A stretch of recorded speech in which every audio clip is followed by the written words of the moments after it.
کہا کہ امام ابن حبان نے، امام ابن خزیمہ نے ان کی توثیق کی ہے، تو یہ توثیق غیر معتبر ہے، کیونکہ یہ دونوں متساہل محدثین ہیں، دونوں متساہل محدثین ہیں، اور یہ اصول ہے کہ متساہل محدثین کی توثیق کسی بھی راوی کے بارے میں غیر معتبر قرار پاتی ہے، اعتبار کے لائق نہیں ہوتی ہے۔ اسی طرح سے دلیل نمبر 2، عائشہ رضی اللہ تعالیٰ عنہ سے کئی طرق سے ہے کہ کہا جاتا ہے کہ عائشہ رضی اللہ تعالیٰ عنہ رمضان میں نماز کے لیے امامت کرتی تھیں عورتوں کے درمیان صف میں کھڑی ہو کر، جیسا کہ سنن دارقطنی میں حدیث نمبر 1492 میں اردو ترجمے والے میں، اور اسی طرح سے 1507 میں عربی والے میں، اور مصنف عبد الرزاق کے اندر حدیث نمبر 5086 میں۔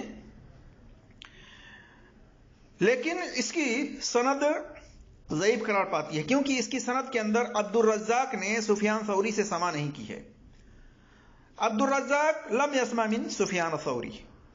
جیسا کہ ابن صلاح نے اپنی کتاب کے اندر مقدمے میں اس بات کی وضاحت کی ہے کہ عبد الرزاق لم یسمع من سفیان ثوری، کہ عبد الرزاق نے سفیان ثوری سے سماع نہیں کی ہے۔ اسی طرح سے عائشہ رضی اللہ تعالی عنہ سے دیگر ترک ہیں، مصنف ابن ابی شیبہ میں حدیث نمبر 5087 میں، اس کی سند کے اندر بھی عبد الرزاق عن ابن جریج، جبکہ عبد الرزاق بھی مدلس ہیں اور ابن جریج بھی مدلس ہیں، یہ دونوں مدلس ہیں اور انہوں نے سماع کی صراحت نہیں کی ہے۔ اسی طرح سے مصنف ابن ابی شیبہ میں عائشہ رضی اللہ تعالیٰ عنہ سے ایک اور ترک ہے، حدیث نمبر 4995 4996، اس کی بھی سند ضعیف ہے، کیونکہ اس کی سند کے اندر محمد ابن عبد الرحمن بن ابی لیلہ یہ سخت ضعیف راوی ہیں، صحیح الحفظ ہیں، ان کا حافظہ بہت برا ہے، اس کی وجہ سے اس کی سند ضعیف قرار پاتی ہے۔ اس کی سند کو امام نووی کا صحیح لکھنا غیر معتبر ہے، مجموع الفتاوی 9 جلد نمبر 4 صفحہ نمبر 199 میں، کیونکہ اس کے اندر ابن ابی لیلہ یہ ضعیف راوی ہیں، سخت ضعیف ہیں، کمزور ہیں، ویک ہیں۔ اسی طرح سے عائشہ رضی اللہ تعالیٰ عنہ سے ایک اور روایت ہے کہ عائشہ رضی اللہ تعالیٰ عنہ فرماتی ہیں کہ انہوں نے مغرب کی فرض نماز میں عورتوں کی امامت کی اور صف میں ان کے درمیان کھڑی ہوئی اور ظہرن قرات کرتی تھی، یعنی زور سے قرات پڑھتی تھی، قرآن پڑھتی تھی۔ یہ حدیث ابن حزم نے المحلہ کے اندر جلد نمبر 4 صفحہ نمبر 219 میں، اور اسی طرح سے جلد نمبر 2 صفحہ نمبر 168 میں، حدیث نمبر 319 وغیرہ میں، اور ابن الملکن نے خلاصۃ البدر المنیر کے اندر جلد نمبر 1 صفحہ نمبر 198 میں اس کی سند کو صحیح قرار دیا ہے، جبکہ اس کی سند میں زیاد ابن لاحق و تمیمہ بنت سلمہ یہ دونوں مجہول الحال ہیں، ان کی توثیق کسی بھی معتبر متقدمین محدثین میں سے کسی نے نہیں کی ہے۔ امام دارقطنی کا تمیمہ بنت سلمہ کی توثیق پیش کرنا، لا باس بھی کہنا کہ اس میں کوئی حرج نہیں ہے، یہ بات غیر معتبر ہے، کیونکہ امام دارقطنی بھی متساہل ہیں۔ اسی طرح سے زیاد ابن لاحق راوی کی توثیق امام ابن حبان نے کی ہے، جو کہ امام ابن حبان متساہل محدثین میں سے ہیں، ان کی توثیق غیر معتبر قرار پاتی ہے۔ اسی طرح سے عائشہ رضی اللہ تعالیٰ عنہ سے کئی طرق سے یہ حدیث ہے، جو کہ جس میں کہ کئی راوی مجہول ہیں تو کئی راوی ضعیف ہیں، تو کوئی سند منقطع ہے، تو کسی میں اضطراب ہے، ٹکراؤ ہے، جس کی بنا پر عائشہ رضی اللہ تعالیٰ عنہ سے بھی یہ بات باسند صحیح ثابت نہیں ہے، واللہ عالم۔ اسی طرح سے حزیرہ بنت حسین کے تعلق سے ہے، وہ بیان کرتی ہیں کہ ام سلمہ نماز عصر میں ہماری امامت کی، وہ ہمارے درمیان کھڑی ہوئی، ہمارے بیچ میں کھڑی ہوئی۔ یہ حدیث ابن حجر نے اس حدیث کو المطالب العالیہ کے اندر 427 پر سند صحیح لکھا ہے، اور یہ حدیث سنن دارقطنی کے اندر اردو ترجمے میں 1508 پر ہے. مصنف ابن ابی شیبہ میں جلد نمبر 2 صفحہ نمبر 88 حدیث نمبر 4993 میں ہے. اس کی سند ضعیف ہے کیونکہ اس کی سند کے اندر حزیرہ بنت حسین یہ راوی مجہول الحال ہیں. ان کو بھی کسی متقدمین محدثین میں سے معتبر نے ان کی توثیق نہیں کی ہے. اور دوسرا ترک مصنف عبد الرزاق میں حدیث نمبر 5082 میں ہے جو کہ منقطع ہے. عبد الرزاق نے سفیان ثوری سے روایت نقل کی ہے جبکہ ایک دوسرے کا سننا ثابت نہیں ہے. اسی طرح سے مصنف عبد الرزاق میں حدیث نمبر 5084 ہے، یہ بھی منقطع ہے. اسی طرح سے ام سلمہ رضی اللہ تعالیٰ عنہ سے مصنف ابن ابی شیبہ میں حدیث نمبر 4994 میں اس کی سند بھی ضعیف ہے کیونکہ اس کی سند کے اندر 2 راوی مدلس ہیں، قتادہ اور سعید ابن ابی عروہ. یہ دونوں مدلس ہیں اور روایت ان سے بیان کی ہے، سماع کی صراحت انہوں نے نہیں کی ہے. خلاصہ کلام یہ ہے میرے جس دوستوں اور بھائیوں اور میری اسلامی خواتین و حضرات کی ام ورقہ، ام سلمہ اور عائشہ رضی اللہ تعالیٰ عنہ سے ان کی طرف منسوب یہ حدیث باسند صحیح ثابت نہیں ہے واللہ اعلم. لیکن کچھ تابعی نے اس بارے میں کہا کہ کوئی حرج نہیں ہے، عورتوں کی امامت کرا سکتی ہے اور وہ عورت جو ہے صف کے درمیان میں ہی کھڑی ہوگی، مردوں کی طرح الگ کھڑی ہو کر کے امامت نہیں کرائے گی. اسی طرح سے میرے جس دوستوں اور بھائیوں ایک اور روایت حنفی حضرات سے ان کی طرف سے پیش کی جاتی ہے، اور حنفی حضرات جو ہیں اس بات کے قائل بھی نہیں ہیں کہ عورتوں کی امامت کرائے، عورتوں کو نماز پڑھائے امام کی حیثیت سے. وہ اس بات کے قائل نہیں ہوتے بلکہ کہتے ہیں کہ یہ مکروہ ہے، اور کچھ تو اور آگے بڑھ کر کہتے ہیں مکروہ تحریمی ہے کہ یہ حرام ناپسندیدہ ہے. اور دلیل کے طور پر کیا دیتے ہیں؟ دلیل کے طور پر عائشہ رضی اللہ تعالیٰ عنہ کی ایک حدیث بیان کرتے ہیں، کہتے ہیں کہ عائشہ رضی اللہ تعالیٰ عنہ فرماتی ہیں کہ عورتوں کی جماعت میں کوئی خیر نہیں ہے مگر ایک ہی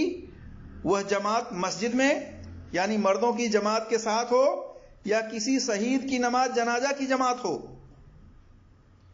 یہ حدیث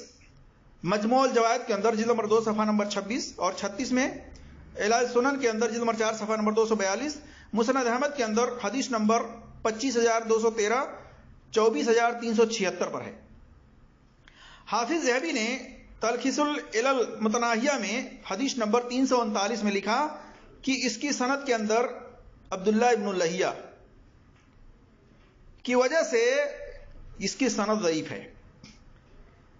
اور ابن اللہیہ یہ راوی مجترب الحدیث ہے اور مدلس بھی ہے. اور اسی طرح سے ایک اور علت ہے اس کے اندر کہ الولید راوی مجہول الحال ہے. اسی طرح سے عائشہ رضی اللہ تعالی عنہ سے ایک اور ترک ہے، اس کے بارے میں ابن الجوزی نے علل متناہیہ کے اندر جلد نمبر 2 صفحہ نمبر 898 میں لکھا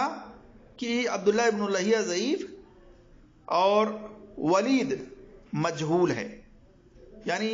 ان دونوں کے اوپر جرح مفسر ہے جس کی بنا پر اس کی سند ضعیف قرار پاتی ہے.